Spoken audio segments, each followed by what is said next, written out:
sauront nous étreindre, nous force la main. Le brouillard écume la route quand tout est lent, bute sur le doute. Je réalise.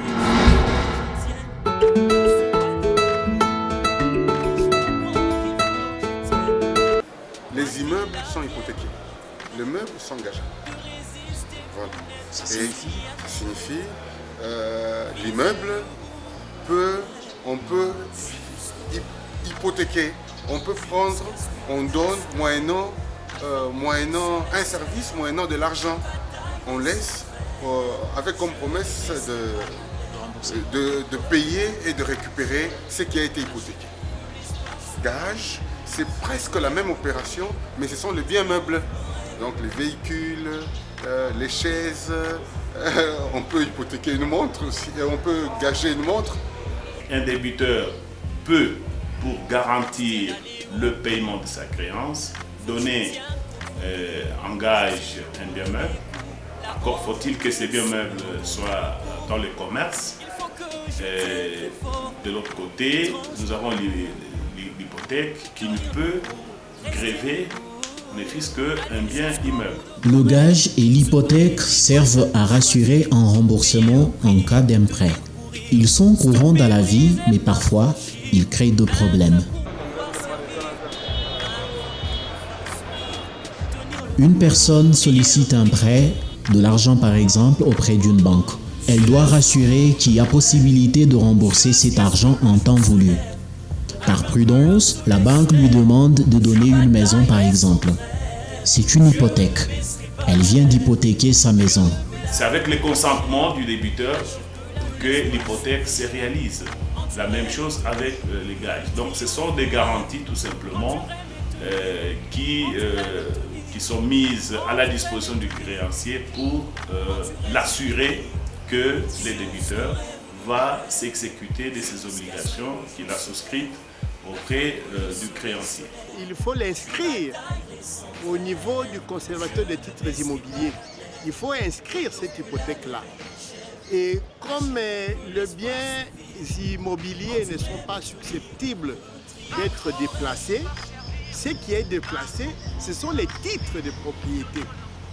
Ce sont ces titres-là qui constituent l'immeuble en soi et qui va être mis en hypothèque. Si à l'échéance du prêt, l'emprunteur n'a pas remboursé, il peut perdre sa maison hypothéquée.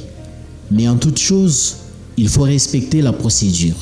Vous vous mettez d'abord d'accord entre vous, vous allez auprès du conservateur des titres immobiliers, c'est au verso du titre de votre parcelle ou de votre immeuble, comme je l'ai dit, qu'on dira que cette parcelle est hypothéquée.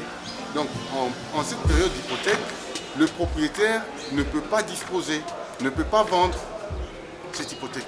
C'est écrit au verso du titre, c'est écrit aussi dans le registre. Il y a tout un registre qui mentionne la vie d'un immeuble ou si vous voulez d'une parcelle. L'hypothèque d'un immeuble non enregistré au conservateur des titres et immobiliers expose le prêteur à des pertes. Les gens renient parfois leur signature. Il y a un risque parce qu'en ce moment-là, il ne pourra pas prétendre pouvoir transformer cette hypothèque-là,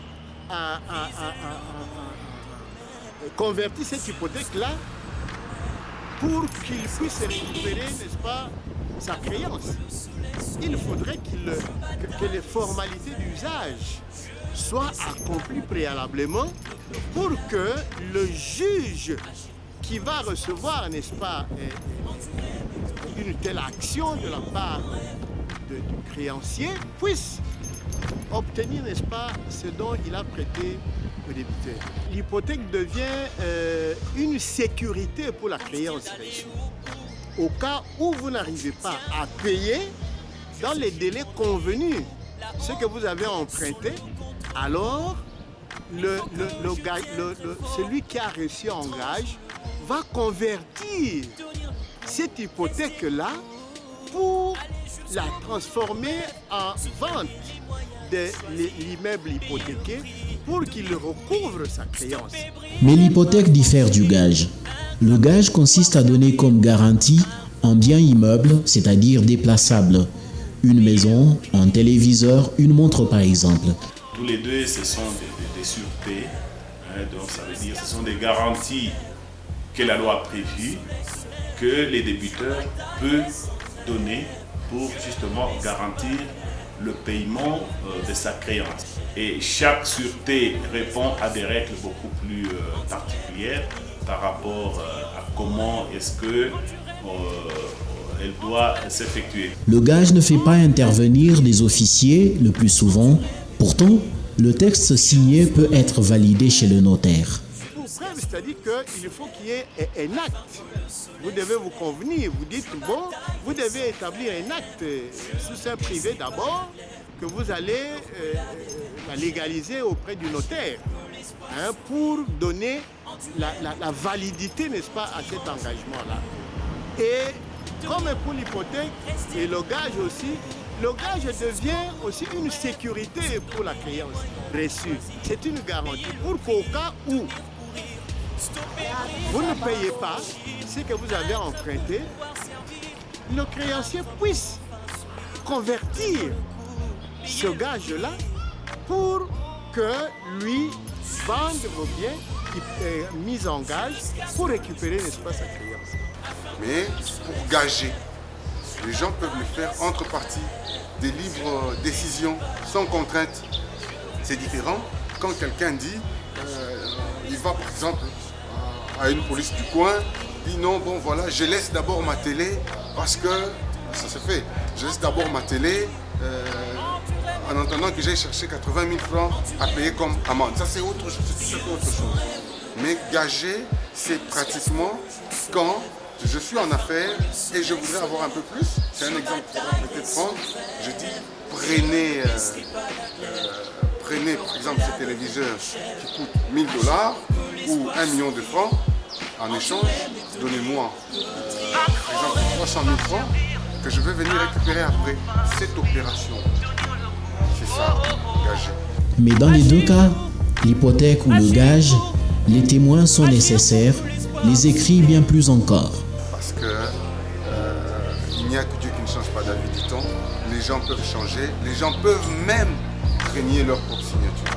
C'est comme ça que, au besoin, il en faut deux. Gage et hypothèque des sûretés sont à manier avec prudence. L'aide d'un avocat est souvent utile.